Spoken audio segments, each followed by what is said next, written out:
I'd like to now focus on U.S. citizens who were deported. In fact, 3 children so far, likely more children. One of those children with cancer who was deported without the medication necessary to address that child's cancer, again, a U.S. citizen. The lawyers have said that they were not given, the family was not given an opportunity to make plans for the kids, and so they were deported. Were any of the individuals who were deported, who had U.S. citizen children deported with them, were they given an opportunity to sign that form? When these, the specific cases that you're referencing with these children, it was the parents' choice to take their children with them. And did ICE which it is the follow policy through of the on the Trump policy? administration to keep families together. Ma'am, reclaiming my time. I told you at the top of this, ma'am, reclaiming my time. I said that the questions are really simple, yes or no. U.S. citizen kids, some barely old enough to speak, were deported with their parents, but without due process, without proper care, and without necessary medication. How can a government claim justice while putting its own children at risk? This isn't a mistake. It's a policy crisis that threatens every American family. Secretary Noem, thanks for being here. Appreciate it. I'm proud to represent my border community of El Paso, Texas. Born and raised there, 3rd generation border resident. My kids are 4th generation. I have a lot of questions, and I've structured them in a way that they should be simple yes or no. So I'm going to ask that you please respond as simply as possible so I can get through as many of my questions as possible. My first question is, when the Department of Homeland Security makes a mistake, will you assure this committee and Congress that DHS, that you will acknowledge that mistake, take accountability for it, and rectify it, most importantly? Yes. Thank you.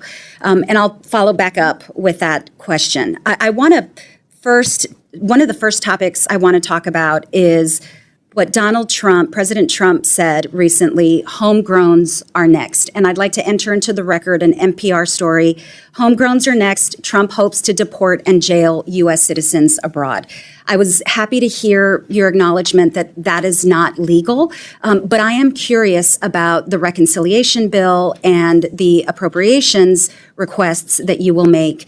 Will any of the funding, either through appropriations or through reconciliation, be used to execute this policy idea of Donald Trump's, which is deporting U.S. citizens abroad? We have not deported any U.S. citizens, and so that false media narrative that you've heard out there just simply isn't true. Well, what I would say... So my question, yes or no, will the reconciliation or appropriations be used for that? Reconciliation dollars that we've asked for is $175 billion that will be focused and is reflected but in yes or no, will it be used for those purposes which Donald Trump acknowledged? We're going to continue to use the authorities and follow the Constitution to implement policies that will make sure. Reclaiming my time. I'd like to now focus on U.S. citizens who were deported. In fact, 3 children so far, likely more children. One of those children with cancer who was deported without the medication necessary to address that child's cancer, again, a U.S. citizen. The lawyers have said that they were not given, the family was not given an opportunity to make plans for the kids. And so they were deported, essentially, again, U.S. citizens. I have a question about the forms that ICE is supposed to utilize when engaging with parents who have children, the parents who are being deported and the U.S. citizen children. One of those forms is ICE Form 71-078, or the Caregiver Designation at Arrest form. Were any of the individuals who were deported, who had U.S. citizen children deported with them, were they given an opportunity to sign that form? When these, the specific cases that you're referencing with these children, it was the parents' choice to take their children with them. And did ICE which it is the follow policy through of the on the Trump policy administration to keep families together. Ma'am, reclaiming my time. I told you at the top of this, ma'am, reclaiming my time. I said that the questions are really simple, yes or no. Was that form used in any of those cases? I will get back to you on that specific form. I don't know the number, but I do know these mothers went on the record. The second form, ma'am, reclaiming my time. Ma'am, please, ma'am, reclaiming my time. I'd like you to avoid the filibuster so I can get to all my questions, please. Answering your questions. So the second ICE form that I'd like to ask you about is ICE Form 71-76, which is also it's pre-removal parental interests election form.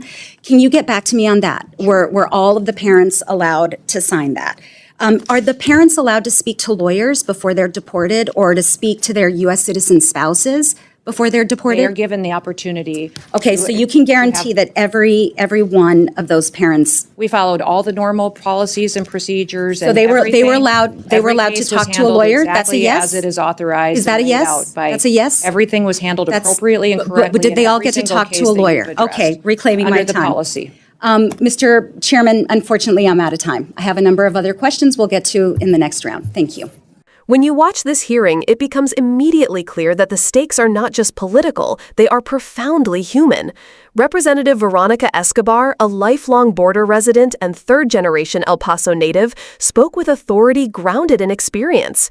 She didn't frame her questions as abstract policy points or partisan attacks. She asked about real people, families, and the legal protections that are supposed to safeguard every American. Escobar's questions cut directly to the most alarming claims from former President Trump about deporting U.S. citizens abroad. This isn't speculation. If such policies were enacted, they would be a direct violation of the Constitution. Escobar demanded clarity. Would funding, whether through reconciliation bills or appropriations, be used to implement these illegal policies? Secretary Noem avoided a direct yes or no answer, speaking instead about following the Constitution and existing authorities. That avoidance is significant. It illustrates how even leaders tasked with enforcement can create uncertainty and fear when they refuse to provide transparent accountability. The discussion quickly turned to real-life consequences. Escobar highlighted cases where U.S. citizen children were deported alongside their parents, including a child with cancer who was removed without proper medical provisions.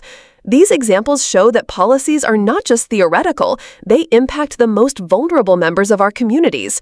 She pressed Noem on the use of specific ICE forms meant to protect parental rights and the welfare of citizen children. Again, Noem deferred, promising to get back with answers rather than providing immediate accountability. This hesitation is critical because the difference between following procedures and sidestepping them can mean life-altering consequences for families. The deeper lesson here goes beyond immigration policy. It's about due process, human dignity, and the role of oversight in a functioning democracy. These hearings are where citizens' rights are defended in real time. When elected representatives ask tough, precise questions and enforcement agencies provide vague or evasive answers, the public sees the tension between law and the discretion sometimes exercised by those in power. For viewers, it's essential to understand that these hearings are more than theater. They are where accountability is tested.